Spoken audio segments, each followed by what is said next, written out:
This is the Altitude Daily Podcast. Everything you can't miss from today on Altitude Sports Radio. Mosher, Lombardi, and Kane. He's going to command, just by the value of the market now, and especially if Jamar Chase is going to ask for $40 million a year, he's going to command somewhere between, I'd say, $22 to $24 million. Okay. You're worried about his age. Very. Okay. I'll give you examples why. Well, he's 29. He'll turn 30 a month into next year. Right. Here's why. Let me give you two wide receivers who are better than Courtland Sutton. Mm-hmm. DeAndre Hopkins and Julio Jones. Yeah. DeAndre Hopkins looks like a corpse. He's 32. Okay? 32 years old. Julio Jones was arguably one of the best wide receivers of his generation. He turned 30. He had a 99-catch, 1,300-yard season. The next year, he had 51. The year after that, 31. The year after that, 24. The year after that, 11. That's why I'm concerned. I have no problem with Courtland Sutton being on this team. I have no problem doing exactly what you did last year, saying, Courtland, I get your concerns. How about a few more $1 million this year? How's that sound? I do not want anything long-term with Courtland for that reason. And I think that is the smart way to go about it. All guys start to dip at different rates. Okay, so I dig what you're saying. And once you get north of 30, I know it sounds crazy. For the record, I love Courtland, by the way. So I think he's been a great dude on this team. He's been a very good wide receiver. I get nervous as well when guys get north of 30 because it's always so unpredictable. What's going to go first? Will it be the hands? Will it be the feet? Will it be, what will it be? Some guys are productive right through their mid-30s, and you're no big deal at all. But some guys, they just, that quick downfall is like, whoa, where did that come from? The answer is easy. You guys are simply projecting, which is what GMs are paid to do, right? You project to see where a player will be. Well, you have to, yeah, Vic. obviously. So the answer is simple. Give him a 2-year deal. I don't think he would take 2 years. You offer it to him. And if he doesn't take a 2-year deal, go find another team. If all your angst is correct, what other team then is going to sign him to a 4 or 5 year deal if he's approaching 30? Well, and you just ironed it out for us that all 30-something receivers fall off the face of the planet. I don't think he would. Well, here's the other thing, too. I think you're making up an issue that doesn't exist. They're talking about a contract extension. I think he's going to want security, Vic. They're talking about a contract I think extension. he is. How about this, Vic? What if he does the same thing as last year? We hit OTAs, and he goes, I'm not doing anything until you guys give me a contract. Then what do? I think I would stay steadfast in not giving him an extension. That's what I'm telling you. The Altitude Daily. The Morning Sprint. If Colston Loveland is available at 20, I think I'd be very upset if they let him go. Right, because Tyler Warren's going to go in the top 10, man, he might go, I've seen him go 6, Warren's 7. gone. You're not getting Tyler Warren. You have to trade up into the top 10 to even have a chance at him. I think you have to trade up into the top 10 to get Jeanty. Ooh, I don't know, man. I think you'd have to trade up into the top 15 to get Jeanty. But do you want to give up those assets for a running back? Like I've had this conversation with a couple guys on the station. Like if Saquon Barkley played for the Broncos, how many yards would he have last season? He got 2,005 with Philadelphia. I think he would have been pretty close to. Really? Because I don't think Sean would have Saquon. handed him the ball that much. Come on. The Philadelphia Eagles handed that ball more than any other back in the NFL, and I'm not sure the Broncos would do that. Sean Payton likes to see that thing in the air, my man. You know what I mean? He likes both throwing that thing. I don't know if they'd I don't know. If you got a 1A back, if you got Ashton Jeanty, would you give that dude 30 carries a game if you're Sean Payton?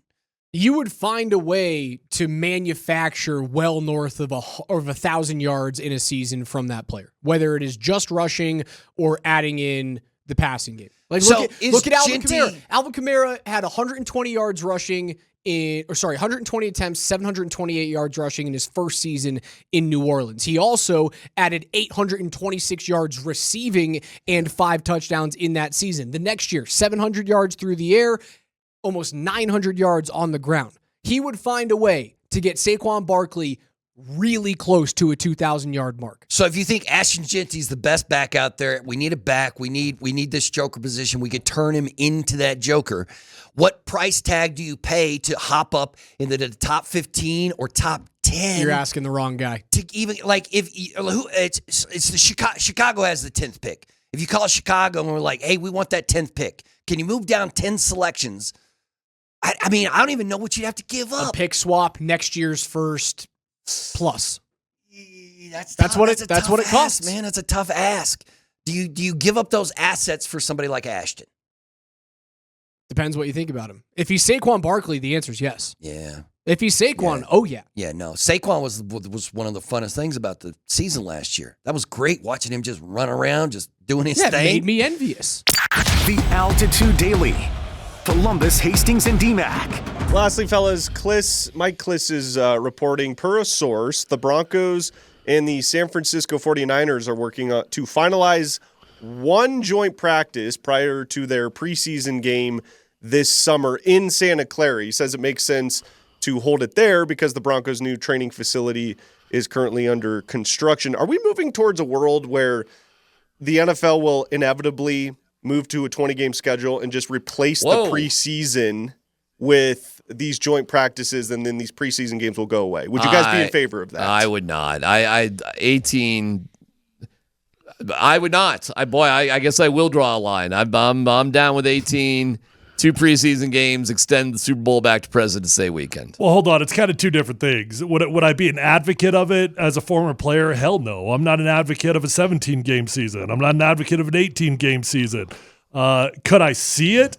When does greed stop in this world? Well, that's a fair question. At what point do NFL owners say, I got enough money? Could I see them wanting it? Sure. Scott? Yep, absolutely. The bottom line, whenever you hear the cash register going, the NFL is going to fall on that side of the fence. All right.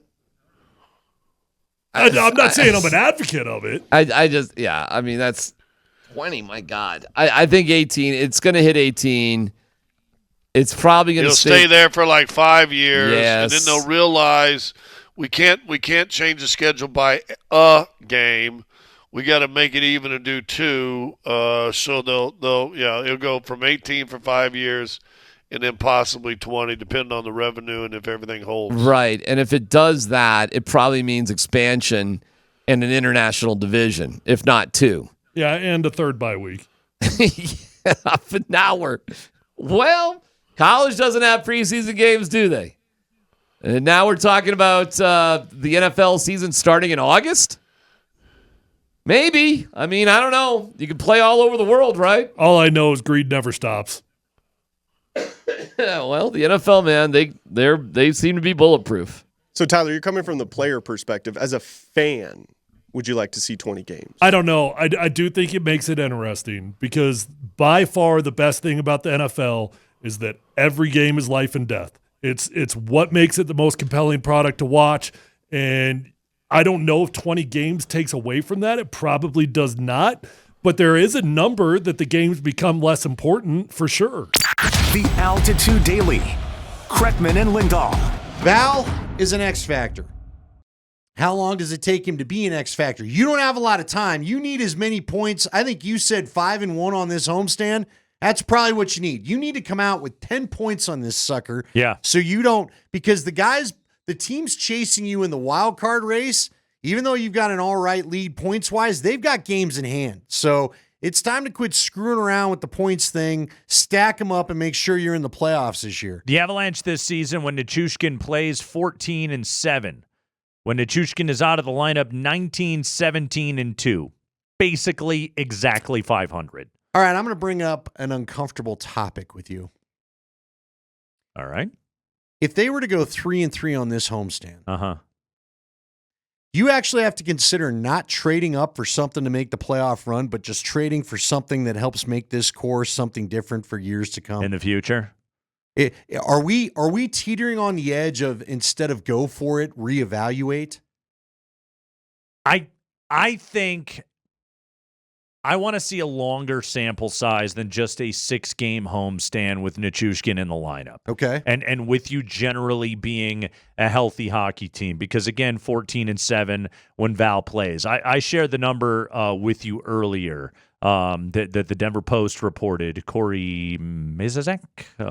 Anyway, the Denver Post's Avalanche reporter gave us this, that only twice in 60 games this year has Jared Bednar had his top 10 power play guys available. Obviously not counting Gabe Landeskog, but twice in 60 games has he had those dudes available. He will tonight with the return of Val Nichushkin. That gets you back to a spot, and Val's going to go on the second power play unit to start things out. I wonder how long that's going to last. Obviously, Necas replaces Rantanen in that equation right there, but you have your top 10 available to you on the power play. And the power play has been not great so far this season. Really hasn't. Yeah, I really think these next couple of games, they're important home games, obviously, but I think really like sort of starting, games 3, 4, 5, 6 of the homestand, even beyond that, this is when we're really going to get a sense of what the Avalanche are and what they're capable of being this year. We have seen stretches this season, Andy, where they're healthy and together, and they look like they're as good as any team in the West. Frankly, when they beat Calgary and Edmonton before the break, we felt good. Yeah, we felt pretty damn good about it. Plus, this is the first time you will have ever had all of your pieces together theoretically and an actually good goalie. You've been listening to the Altitude Daily. Catch us live weekdays on 92.5 FM, the Altitude Sports Radio app, twitch.tv/AltitudeSR, youtube.com/Altitude Sports Radio, and your favorite smart speaker. Say Altitude Sports Radio.